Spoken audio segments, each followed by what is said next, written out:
You're listening to the My Simplified Life podcast, and this is episode number 267. Welcome to the My Simplified Life podcast, a place where you will learn that your past and even your present don't define your future. Regardless of what stage of life you're in, I want you to feel inspired and encouraged to pursue your dreams, simplify your life, and start taking action. I'm your host, Michelle Glogobach, author of How to Get On Podcasts, the podcast matchmaker, and CEO and founder of the MLG Collective.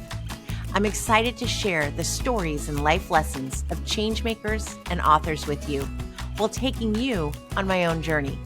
This is My Simplified Life. Hey friends, welcome back to another episode. I'm your host, Michelle Glogobach. Are you a people pleaser? What does that mean? I will tell you that I've been accused of being a people pleaser, but as we are going to find out today, it's not about you, it's about the situation. I'm interviewing Amy Wilson, author of Happy to Help, which is out today with Zibby Books. She's also the podcast co-host of What Fresh Hell. It's all about parenting. And she's done some comedy. She's an actress. She is all of the things, including a mother. And we are talking about people pleasing. This was a fun episode because Amy and I, it's like looking in the mirror. So get ready to hear about people pleasing and how to stop pleasing others per se.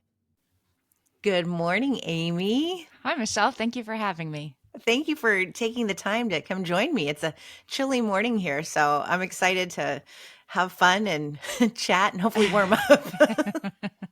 Me too. Can you introduce yourself to everyone, please?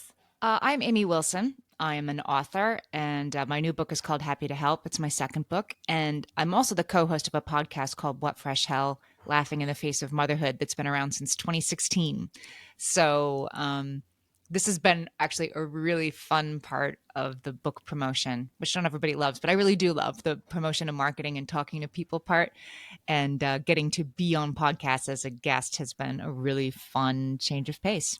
And you're a pro, which is so nice. Yeah, I guess I am a pro. You know, it's funny. I was listening to some of your earlier episodes, and you talk about like this. Nothing happens overnight. That you build this body of work, and you know we've been doing Well Fresh Health for 8 years, so long that we're pulling down some old episodes with terrible audio and revisiting some of the topics and 8 years of research and interviews and reading every parenting book out there. I've developed a real body of work, right? And I've become like an expert along the way, which has been really gratifying to sort of look back and realize. It's absolutely crazy how much goes into it. And you don't realize it until you sit down and really contemplate. Because I rarely go back to episodes. And today I released 257. Wow. I'm like, that's a great. lot That's a of big content. And again, reading books, every book of every author that's come on, I've read cover to cover. That's amazing. It's just a lot. And why am I continuing with new episodes?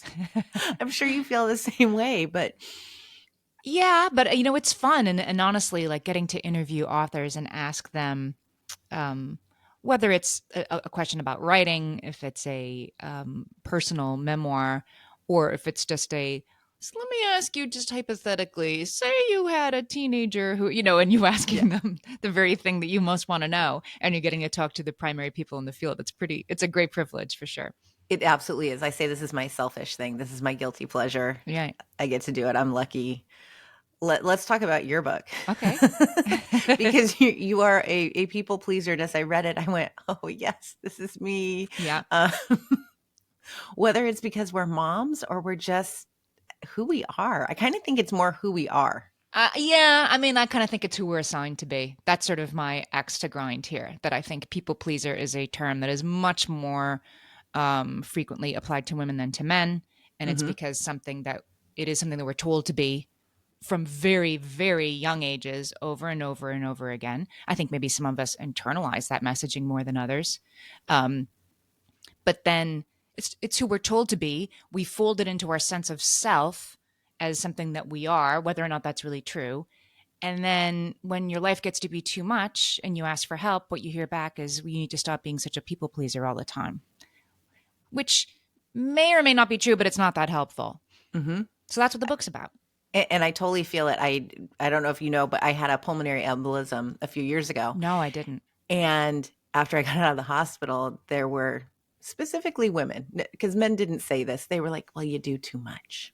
Mm-hmm. But anyway, could you volunteer for this? Right. It was wait a Oh, second. sweetie, you're so busy now. Now, can you Right. just do this? You should really cut back. But also, Except for since you're this doing one this, thing. can you Right. just do this too?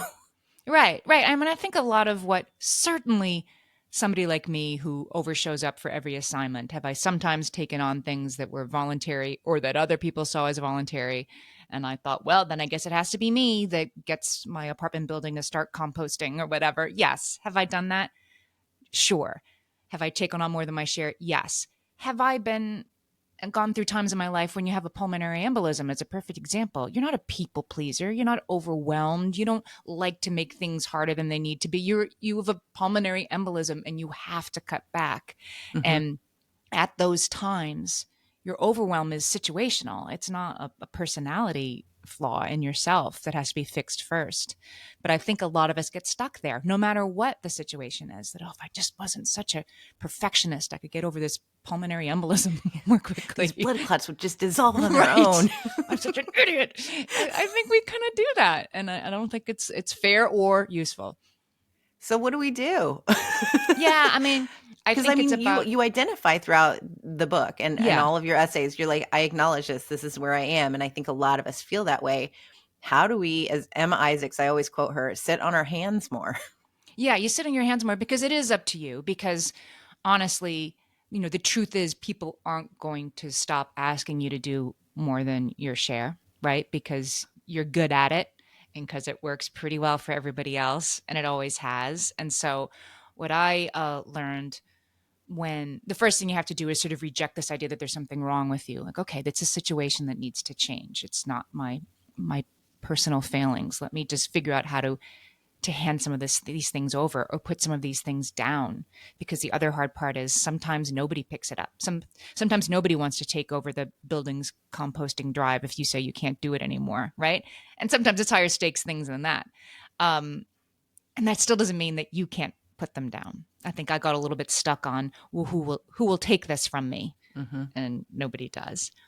Or you ask and they think you don't really mean it, or you ask for help and they say, just give me a list. It's not one and done. You have to sort of redirect, I think, the situations that are around you that you have probably been part of creating, but which work really well for everybody but you. And so it's situationally driven. Again, that's just what I come back to, that you don't have to fix yourself first before you say somebody else has to take on the toy drive this year. You just have to say it, and then you have to say it again. I love that. Let's go back to you and Okay. where you started. Share with everyone what you do, what you've done, because I read your bio and I'm like, oh, you've done so much. It's wandered in, and it's funny because I'm glad you said that, because I see other people who have done interesting things in different parts of their life and think like, oh, that's so cool. Like, of course they do this. Sandra Boynton comes to mind. She does those greeting cards with the barn animals on them. Hmm. And she wrote the kids' books that everybody's got 4 or 5 of those kid books around. And she also writes music for kids. And she gets like Bruce Springsteen to help because she's Sandra Because she Boynton. can, yeah. And her children's music is really good. And I look at that like, well, of course it is, because she's talented. So of course she'd be talented. But I don't always extend that grace to myself, that I did this for a while and then I pivoted, and I did that for a while and then I pivoted. These are things to be proud of. And once you get to be a woman of a certain age, you do have a body of work. So to answer your question, the first thing I did out of school was I was a comedian in college. I did improv. And when I first got out of school, I was in a touring improv group. And then I was in a sketch comedy group that got a really huge break.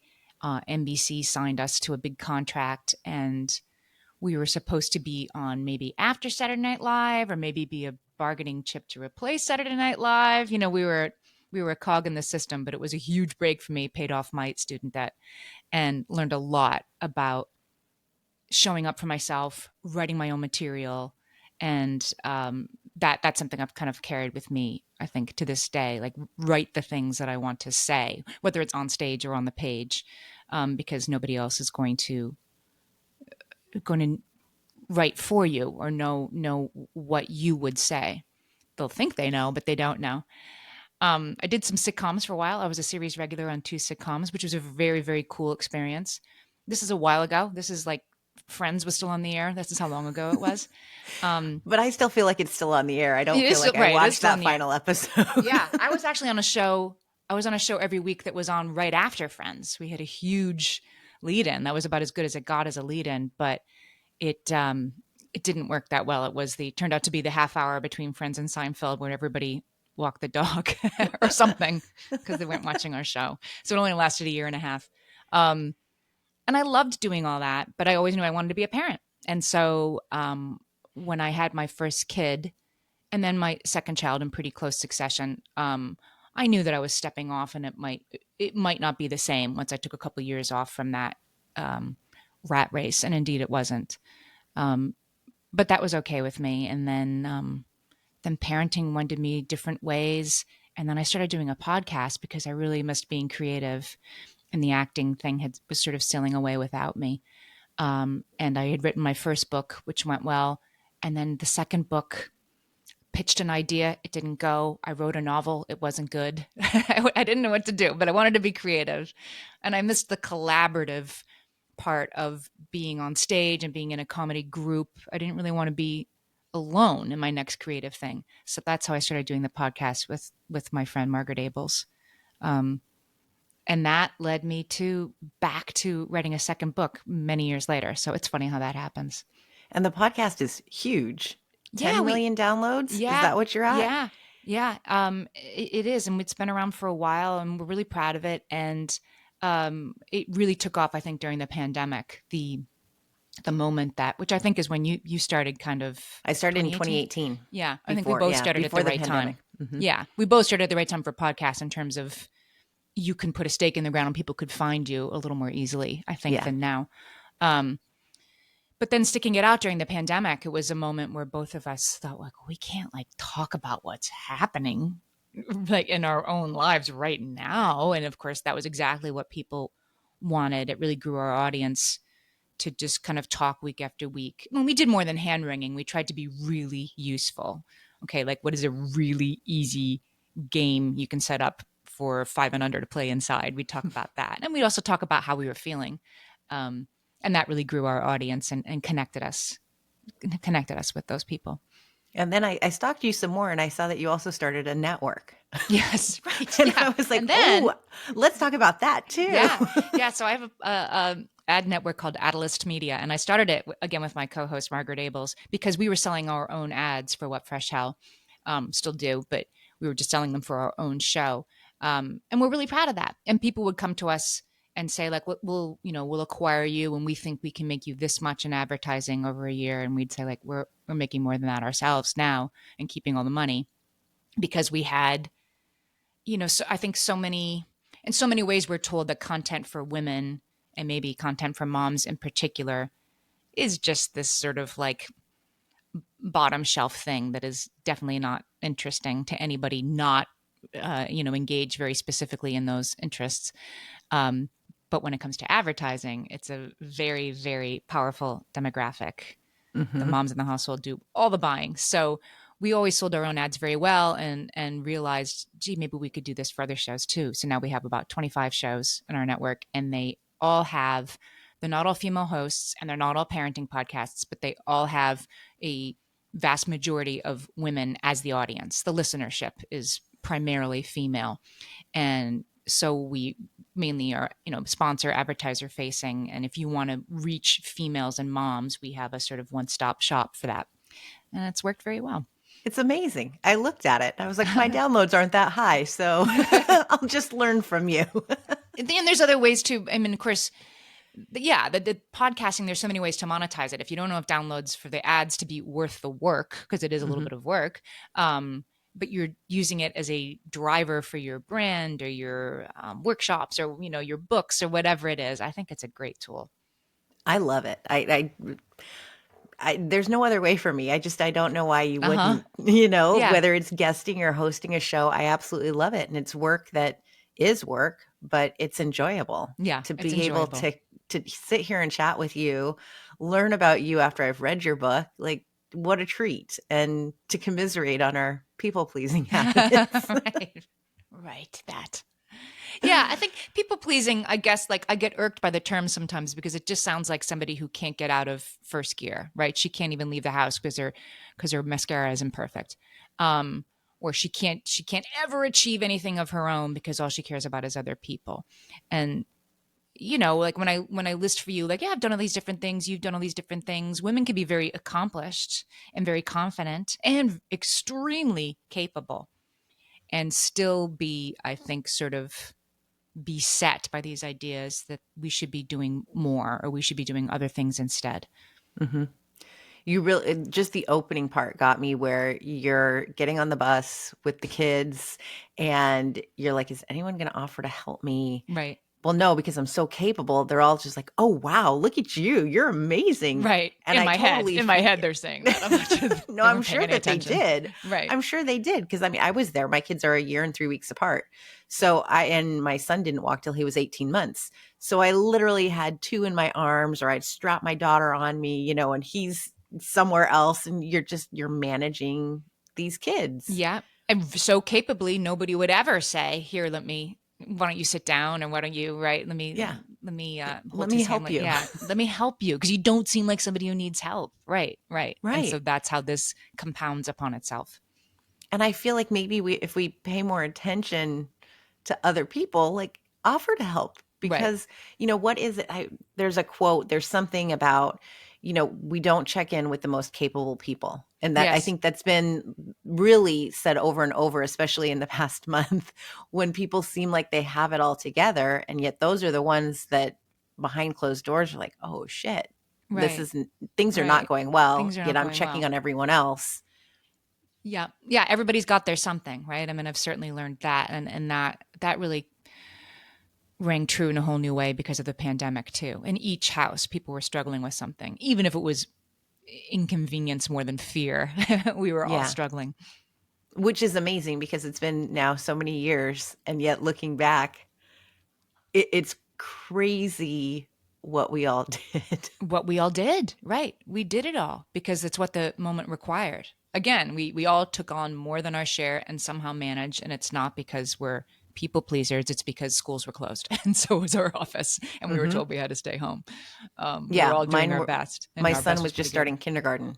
So it went from, oh, we're going to have two kids gone because we'll put the other one in preschool to, oh, wait, now we have to homeschool them. That was not part of the Right. I plan. did not sign up for this. I did not sign up for being in the same room with my parenting partner 24/7 either, right? That Well, was we, a we new whole actually other are. stress.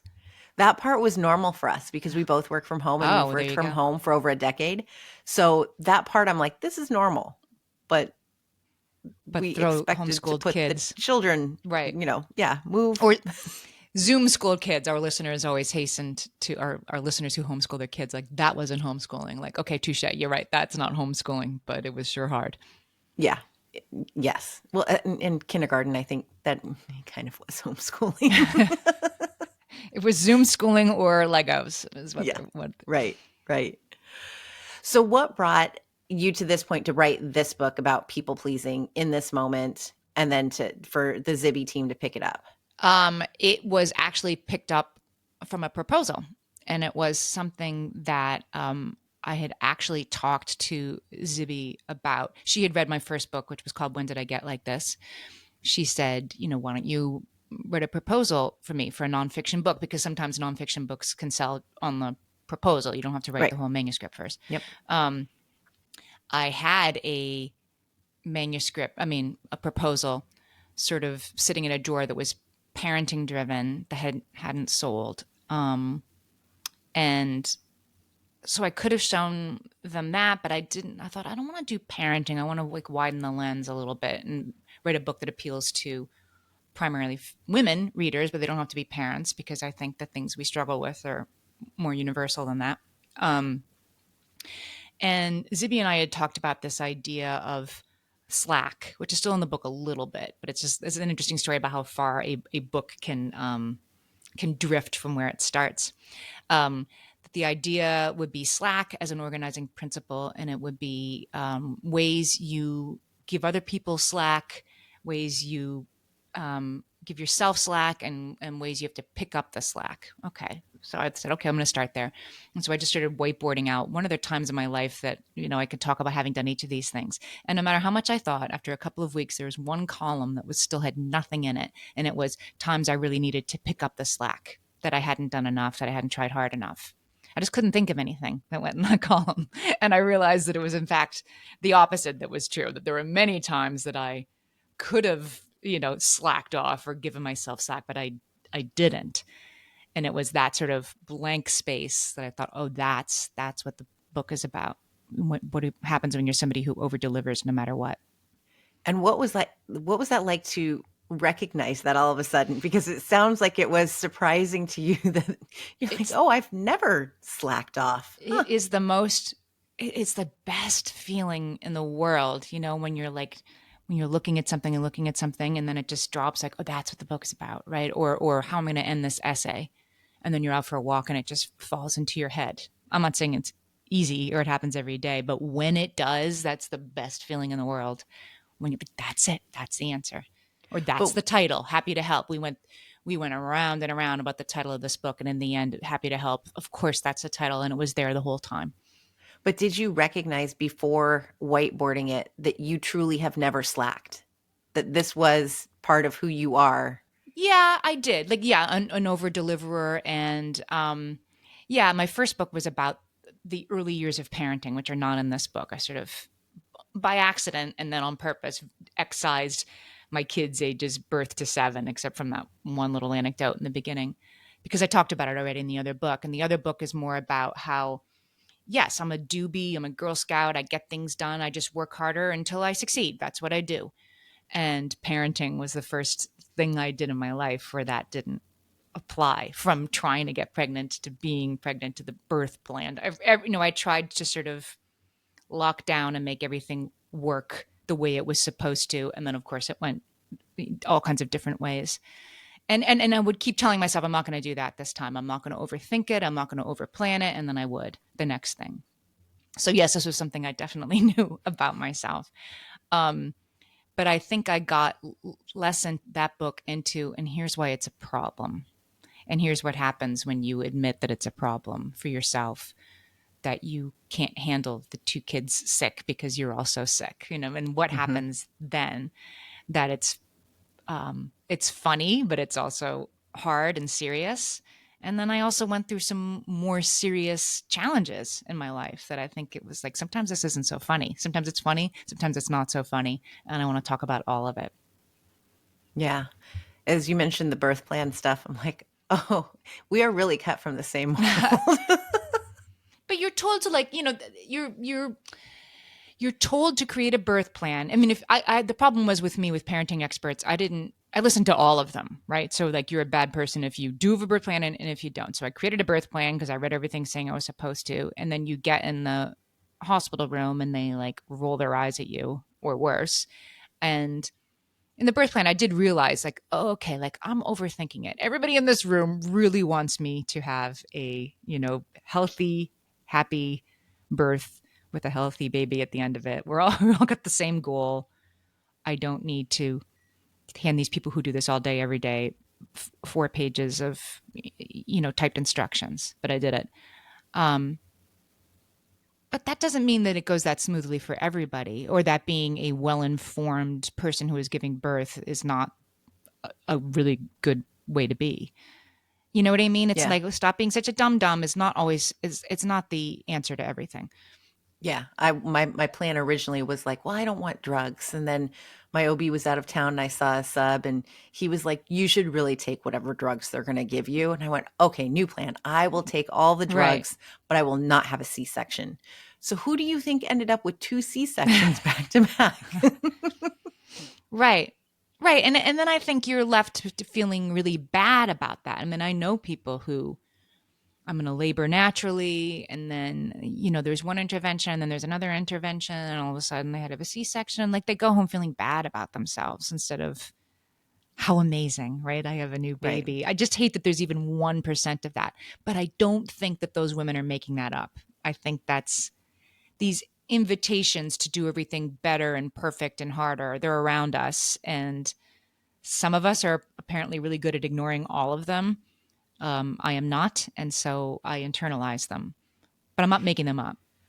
Do you think that social media plays a bigger role in this today versus, what before? Like, it's funny because my kid said something my son goes, "You don't know how the internet works, mom." And I go, I was around before the internet existed. I know Yep. how it works, 9-year-old little boy. Right. You may be a digital native, but I think it's totally harder because I mean my oldest child is almost 22 years old. So these stories that I told in that first book were more than 20 years ago. And so the way that I consumed content was message boards on the internet or TV shows or books. But all of those things I had to go find and engage with the content and then put them away and then do something else. I didn't have a phone in my pocket that Mhm. was guaranteed, like Instagram knows you're pregnant. And so every time you open Instagram, it's going to show you a whole lot of content about that, whether or not you want it. And I think that that must be very hard if you're going to engage with social media. I love social media. I feel like it keeps me connected with a lot of people, but it forces you to engage with things in a way that we didn't have to do that 20 years ago. And as we're talking about people pleasing and social media, I feel like us and our people pleasing, and I want to use quotes because I don't feel like it's total people pleasing, but Mm-hmm. we were forced to, as you said, do that extra work, take those extra steps. And now it's more that social media takes all of that work out of it for you to a certain extent, Yeah. because you can just tune into a podcast and listen to it. You can just, scroll and find those answers. And so you don't have to people please as much per se because you're not doing the additional work.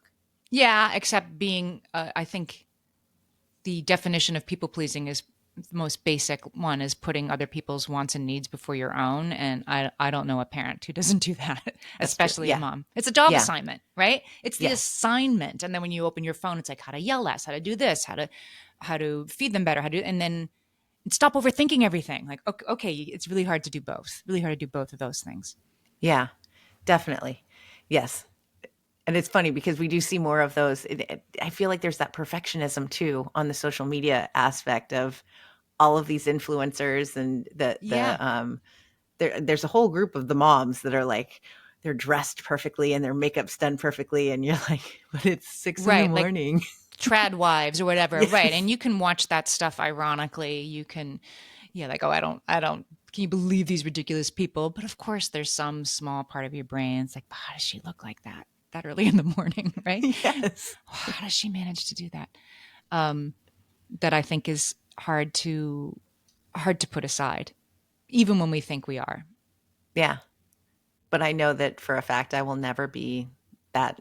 I'll never be a trad wife to begin with, but I will never be fully make-upped by 5 or 6 in the Right. morning. Right. And What it's a you see is what you job, get but right now. yeah. Yeah. Yeah. For me, I guess it's like resisting because of course when you're promoting a book, you are creating content that's to promote the book and you're supposed to, be more online and have a Substack and like, not that any one person is telling me to do that. It's again, social media. Like if you're an author and you don't have a mailing list, what's wrong with you? Right. And so Right. it's the perfect storm to fall into. I'm doing everything I can. I'm overwhelmed and it's not nearly enough. Yeah. It's never enough. It's never enough.